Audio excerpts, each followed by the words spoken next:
So 49 is the number that we've gotten right Yes. now, which may end up, shifting around. But Who knows where it's going to go? who've got your eye on? Yeah, this is where it becomes, the rest of the draft becomes maybe a bit more fun for me, because these later picks, we are big talkers on this, where take a flyer on someone. Like, Absolutely. honestly, let's be serious. Like, I'm going to talk all these players up and make them sound like the second coming of Wayne Carey or whoever, Gary Ablett. But like, there's obviously reasons they're going at this level, and the amount of times a pick, 49, becomes a superstar or even stays on a list for 4 years, probably not super high. I feel like we need to do a full thesis on this and find out the probability of it.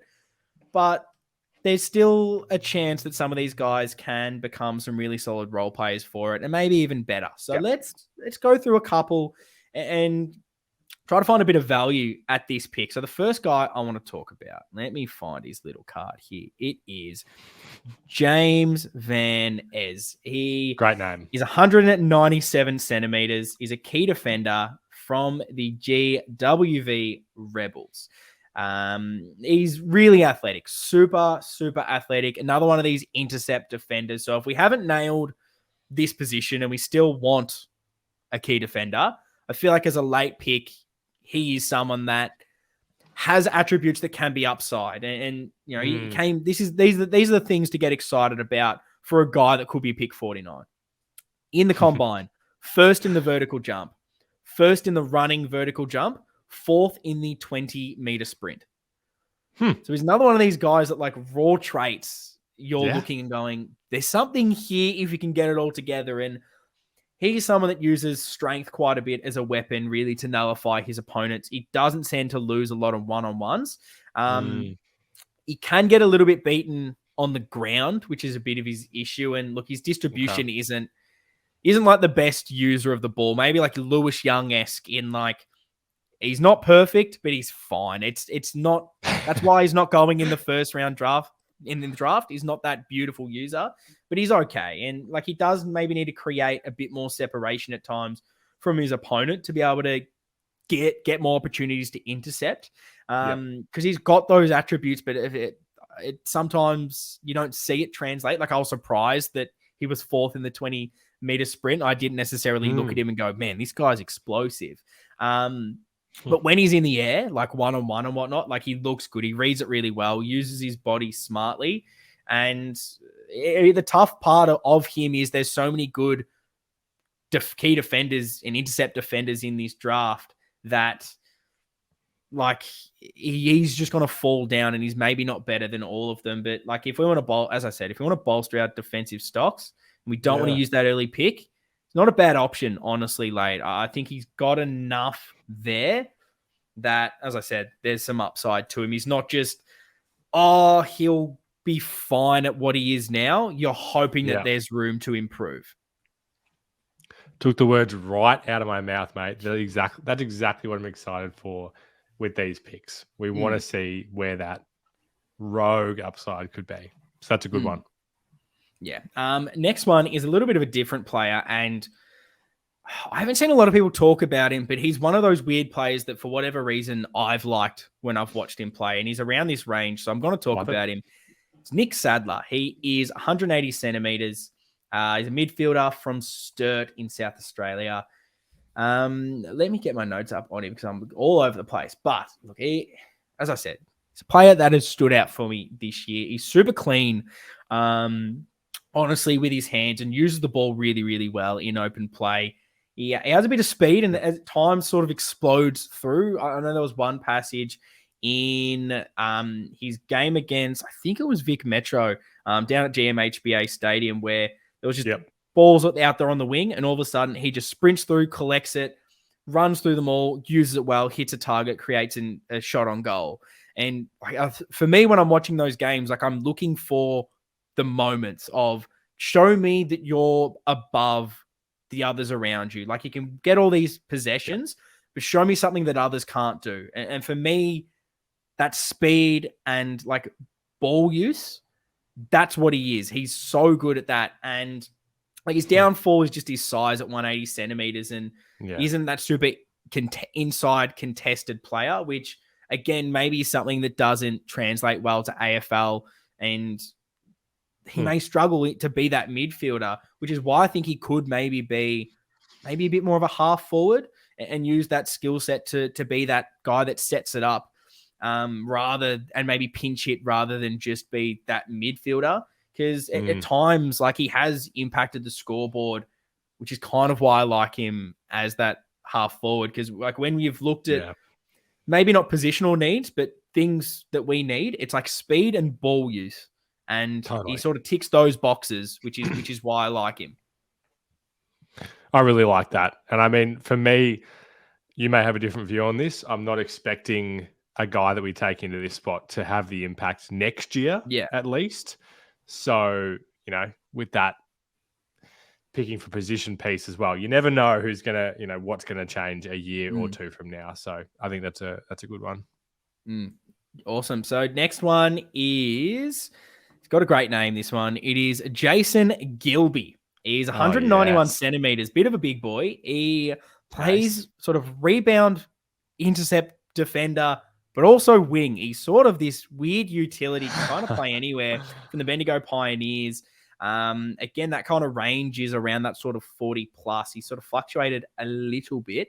But yeah, at 190 centimeters, he just offers a lot of versatility. It's another one of these real hard endurance runners. He actually tied the 2K time trial. So he's got something about him, and he really works hard again to just cover that ground. As I said, can play as that tall winger that seems to be that in vogue position.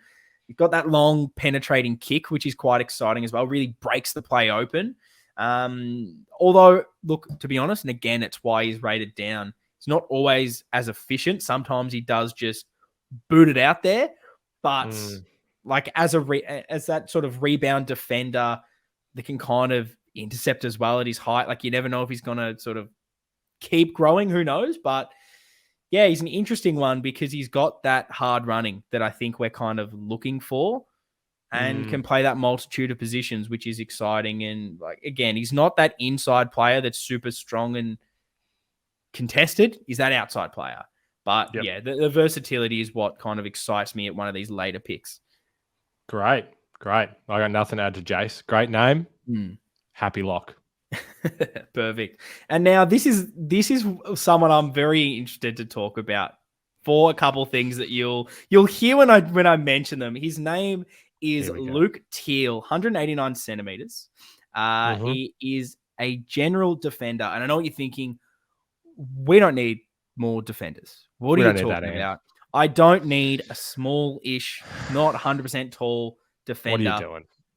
But he's from the Oakley Chargers, so that maybe excites you a little bit more. But let me talk about him, and I'll explain it here, because this guy, if you're looking for his attributes, elite kicking and distribution is Luke Teal to a T. Say less. Okay, I'll just stop talking. That's the podcast. We'll wrap it up there. Me. No, but this guy, you talk about your rebounding defenders and your pacey guys. He's not really that, even though he's got the kicking. He's a bit more defensive than a lot of others in the draft, which is probably why he falls down, because clubs are like, if you're playing in defense, I want you to be a lockdown, interceptor, or pacey. It's not super pacey. But, as I said, with the distribution, he's so smart with his skills. He's got him, and his decision-making is great, which is then, I guess, effective when rebounding. And look, sometimes he can struggle a little bit with some bigger bodies because he is 189 centimeters. Sure. And he's missed the start of the season. He only played 5 games for Oakley and 1 for Vic Metro. So he maybe hasn't had that exposure. But this is the key point. This is what I'll get to. I'll get to it now. Okay. If we want a Plowman replacement, we want someone that can actually lock down as a mid-size defender that can go on those smalls and actually do it. This is that guy. Like, he prefers to defend one-on-one rather than just be the pacey Sard defender. But compared to Plowman, what's Plowman's biggest thing that he's always said about him? He's always prone to one mistake that just ruins the game. That's not this guy. Never heard anyone say that. like Luke Teal uses the ball well and won't turn the ball over, which is why everyone hates Plowman. So it's an interesting one, maybe not exactly a need, but as far as lockdown, mid-sized, small defenders, he's like the only one that I've seen in this draft class. So I think if you want that Plowman replacement, so people can stop yelling at Plow, lock him in. And we do not fall into that boat. We're the biggest Plowman lovers ever. But that was a good sell. And that's probably the first player where I'm like, I've felt a real connection. Luke feels like one of us already, so maybe we're manifesting it. We like it. He's got a nice name as well, so that always helps. Good name. Simple. I'll try and breeze through the next two because they're a little bit similar.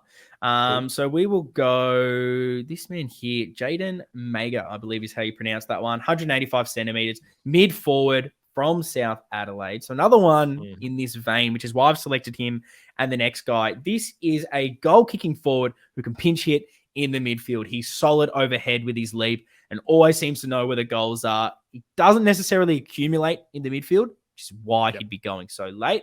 But he's got the power really to honestly win the ball in the contest, and that, again, speed and burst. He's that kind of player, and he kind of seems to have a bit of, I know X Factor gets thrown around, but when he has the ball in the forward line, seems to make something happen. Like, he always seems to kick a goal, and it seems weird to say he's a mid forward that struggles with outside polish. Like, he isn't, even though he's got the sort of power and burst, he isn't really that, like, I don't know. It's so hard to say he's got that explosiveness without saying he has pace. Like, but he doesn't. Like, he struggles a little bit with his disposal by foot on the outside and being that distributor that way. But he's kind of that, like, high impact. I've got the ball and I'll try and make something happen. It's, I guess, being that high half forward at times, he's struggled a little bit to find the ball on the outside and win that uncontested ball, maybe with his positioning. But he likes that contest and he can kick goals. So I feel like there could be something there, particularly with his marking, to be that sort of mid-sized forward that can win a bit of his own pill. I like it. I'm not going to be speaking ill of anybody here because when we take them, I want all positivity. So it's good. Perfect. And last guy at this pick I have is Noah Long. He is a little bit smaller, 177 centimeters, mid forward from Bendigo Pioneers.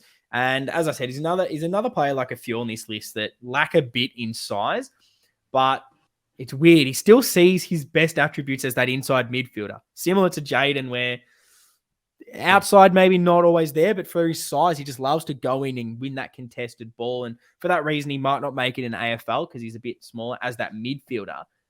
But it's why maybe he works a bit more in that forward line. He's got that real ability to win the ground balls and sort of speed away from the stoppages, which makes me think he's more suited to that sort of crumbing small forward that can pinch hit in the midfield. But yeah, when he's played forward, he's been able to kick goals. And he, as I said, does well as a crummer, even creates some opportunities for his teammates. It's just, again, ball use isn't perfect, a little bit small. Those are the downsides of a lot of these guys in this list, which is why they're 49. Yeah, but there's some upside in being able to hit the scoreboard and win some pill, really, with a guy like this. We'll never say no to the scoreboard ticking over.